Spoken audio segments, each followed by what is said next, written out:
Point de presse ce jour, 19 août 2024, de la COSIGA et de ses affiliés, particulièrement le SAEEG, entendu par là le syndicat des agents de l'eau et de l'électricité du Gabon.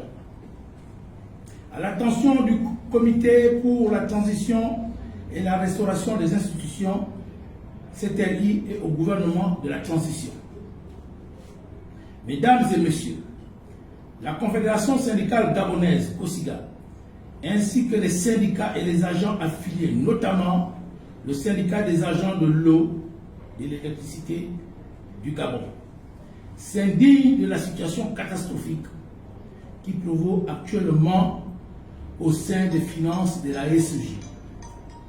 La fraude informatique orchestrée depuis plusieurs années par des cadres de la société et un prestataire sur l'approvisionnement des unités EDAN plonge les agents, d'une part, les consommateurs, d'autre part, en un mot, les travailleurs, dans l'incompréhension la plus totale.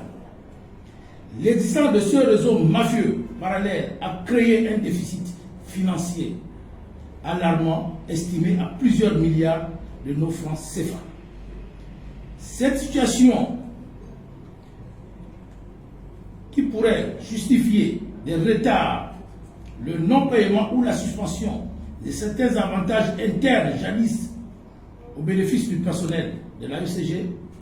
Par ailleurs, nous assistons régulièrement à l'application des sanctions disciplinaires ainsi qu'à des licenciements des agents de basse catégorie ayant commis des actes répréhensibles de moindre impact.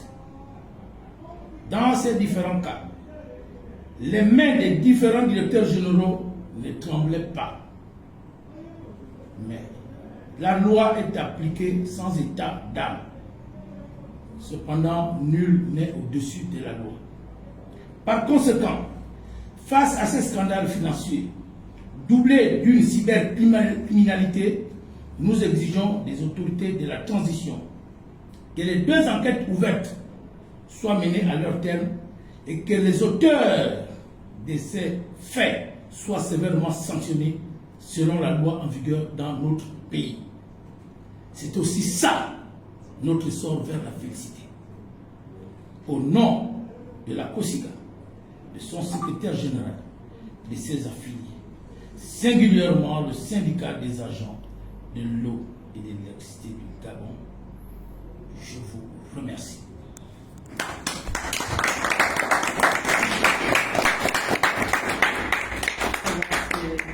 Est-ce que vous commencez?